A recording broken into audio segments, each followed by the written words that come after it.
Baiklah, selanjutnya saya Fitria Eka akan menjelaskan bab 2 yaitu subgrup normal. Yaitu subgrup normal.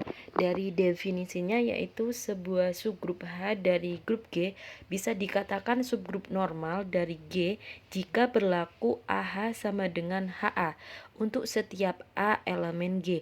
Maksud dari AH sama dengan HA itu adalah korset kiri sama dengan korset kanan. Apakah selalu A? Tidak. Kalian bisa ngambil apapun di elemen G. Bisa ngambil B sampai Z. Semisal contoh kita mau mengambil C dari elemen G, jadi CH sama dengan HC.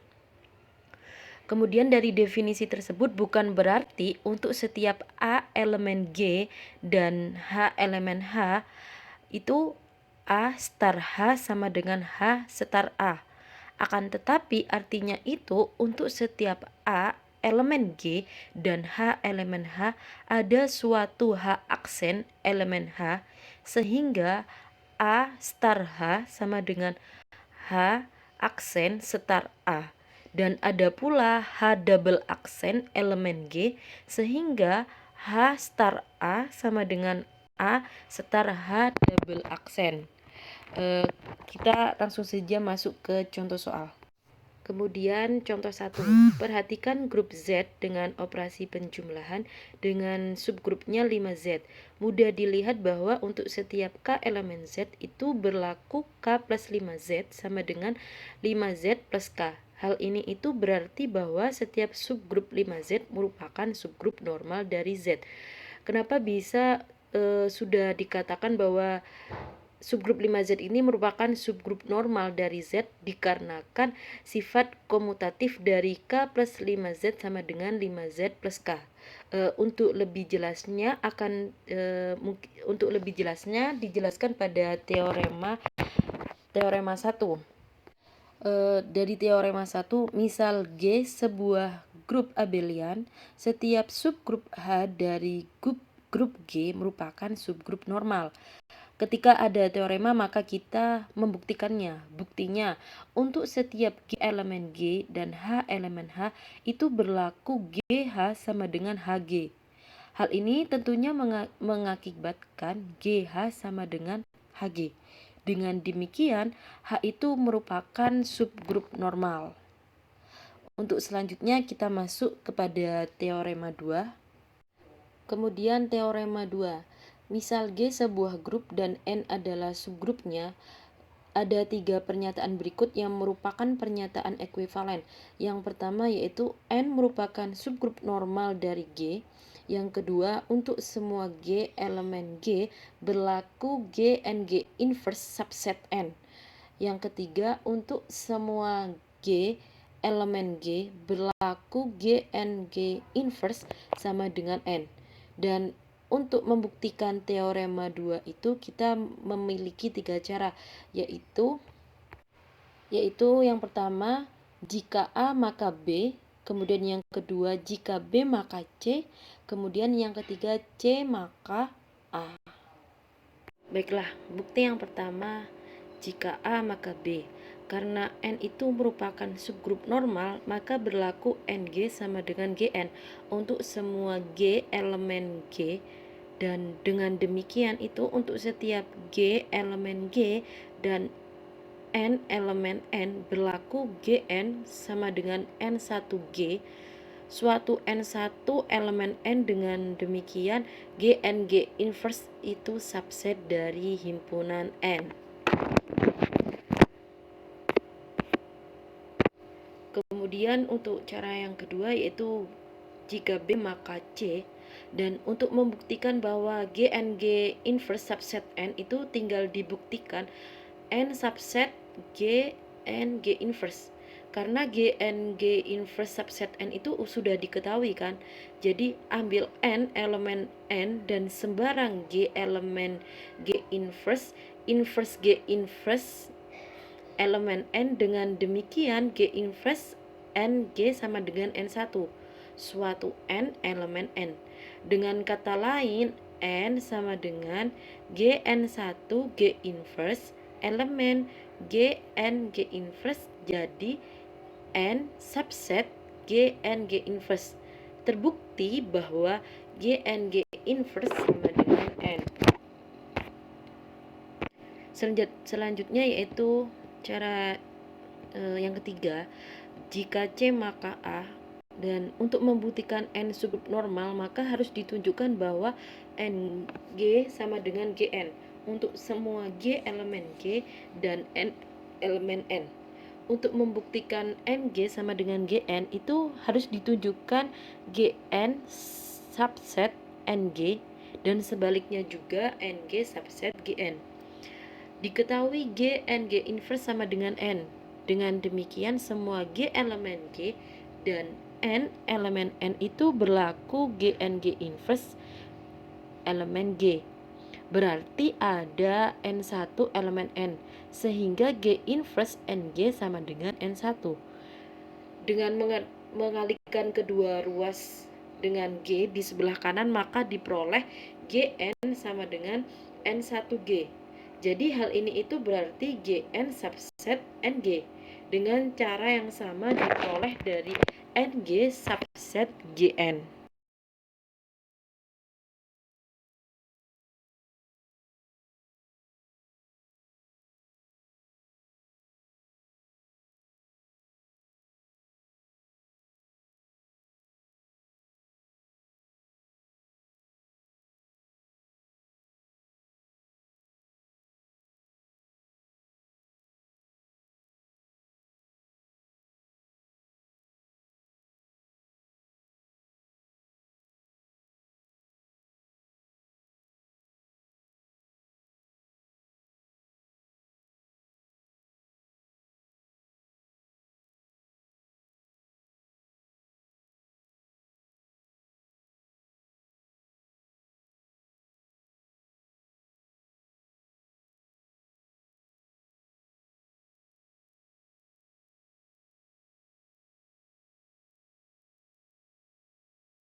Sehingga 0 plus H sama dengan H plus 0 yang tadi koset kiri sama dengan koset H itu sama.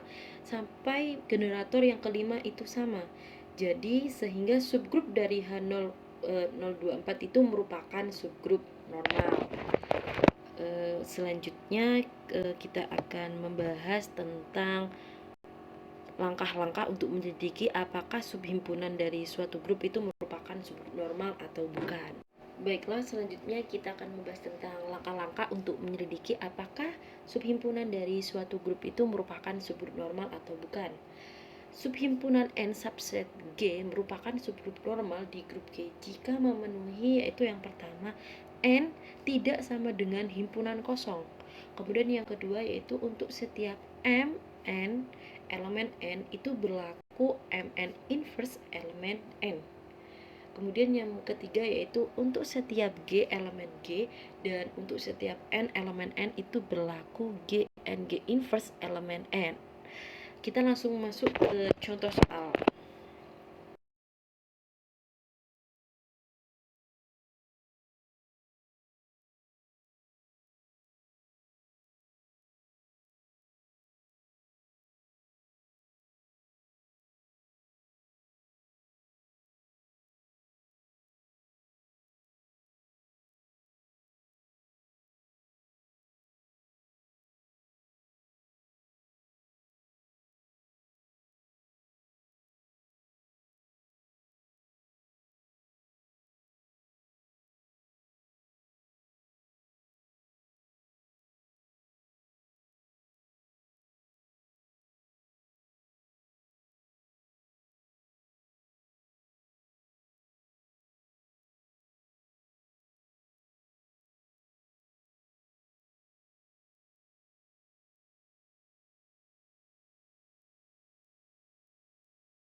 Kemudian yang terakhir untuk setiap matriks A0BC elemen T dengan matriks 1 0 X1 elemen N itu berlaku di mana matriks A0 BC dikalikan dengan 1 0 X1 dikalikan inverse dari matriks A0 BC.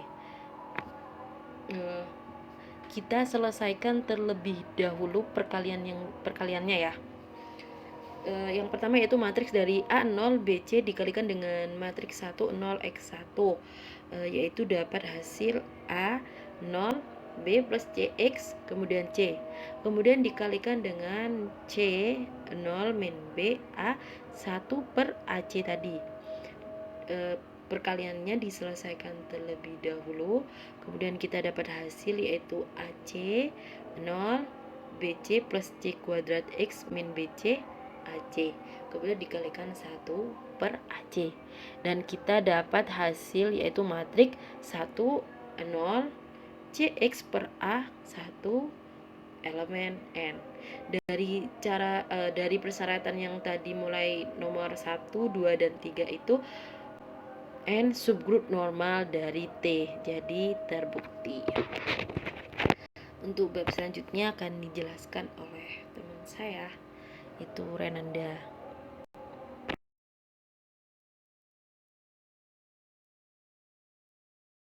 Bismillahirrahmanirrahim. Yang selanjutnya yakni grup vektor. Definisi grup vektor adalah grup yang unsur-unsurnya berupa konsep dengan suatu operasi. Untuk teorema yang pertama yakni jika N subgrup normal dari grup G, bangun himpunan G G per N sama dengan Gn, di mana G elemen G. Didefinisikan sebagai operasi berikut. AN kali AB sama dengan AB kali B kali N, yang mana semua anggota AN BN adalah G per N, maka G atau NG merupakan grup vektor. Pembuktian. Operasi perkalian terdefinisi dengan baik, artinya akan ditunjukkan pernyataan berikut ini benar jika A inverse AN sama dengan AN, B inverse BN sama dengan BN, dan inverse AN dikali inverse BN, maka A sama dengan AN dikali BN. Apabila sebarang A inverse AN dan inverse BN elemen dari G per N, misalkan inverse AN sama dengan AN dan inverse BN sama dengan BN, yang berarti terdapat A1 dan N1 dan N2, sehingga inverse A sama dengan A N1 dan B N2. Perhatikan bahwa inverse AN kali inverse BN sama dengan inverse AN inverse BN N.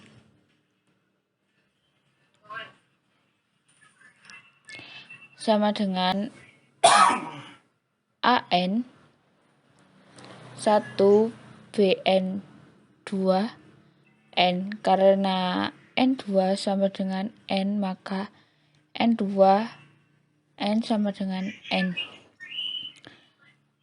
A N1 dikali B dikali N, karena N subgrup normal, maka BN sama dengan NB, yang mana jadi AN2 BN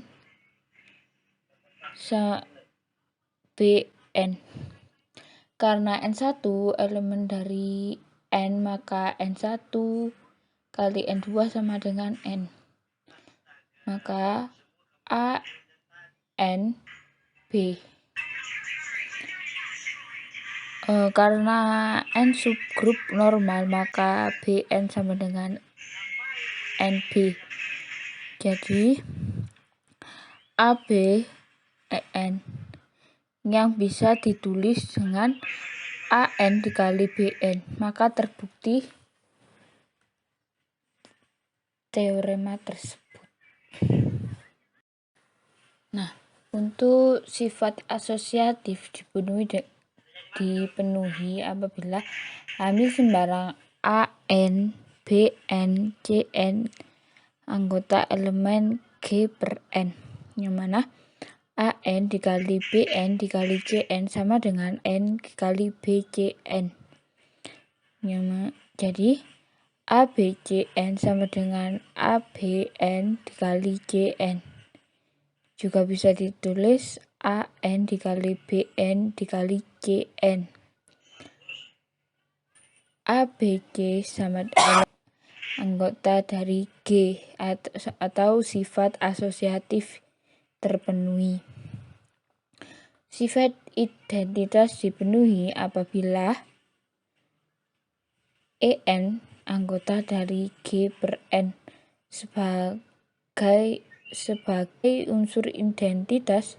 Ambil sembarang AN elemen dari G per N diperoleh EN dikali AN sama dengan AN dikali EN, yang mana AEN sama dengan AN.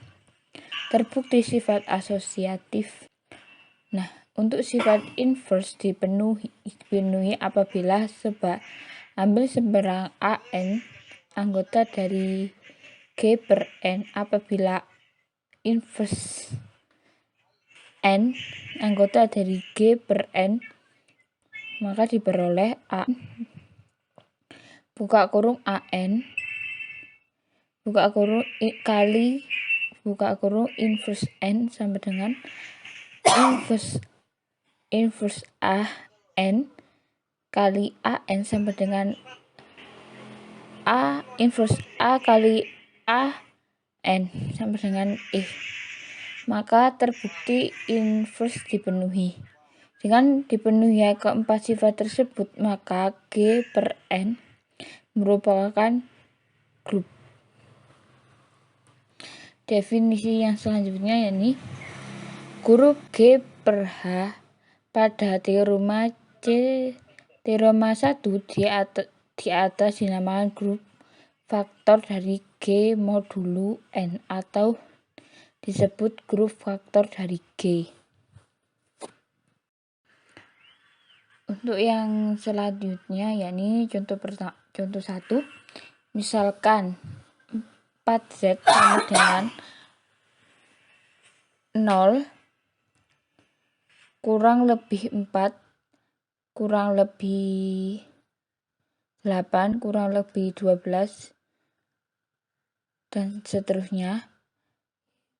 Bangun himpunan Z per 4Z yakni A plus 4Z anggota dari semua anggota A elemen Z diperoleh 0 plus 4Z 1 plus 4Z 2 plus 4Z 3 plus 4Z atau Z per 4Z sama dengan 0 plus 4Z 1 per 4Z 2 plus 4Z 3 plus 4Z.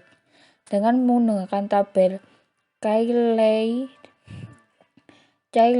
diperoleh hasil berikut.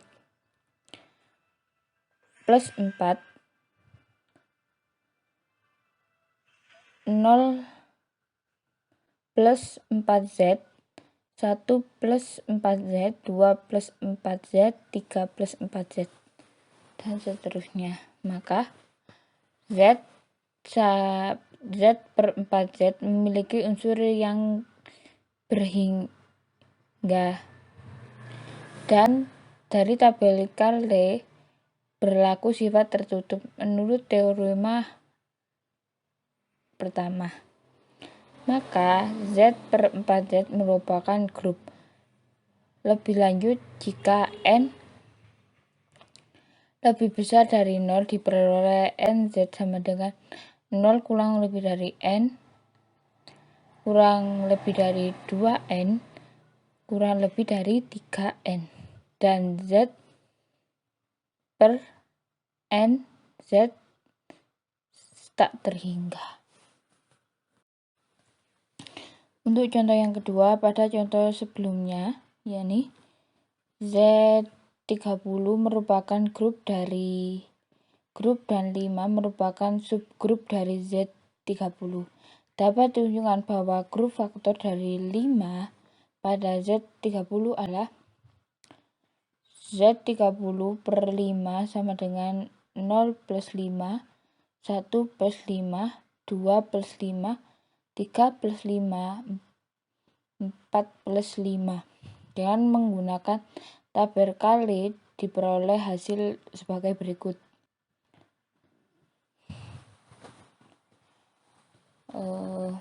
Perkalian silang seperti biasa.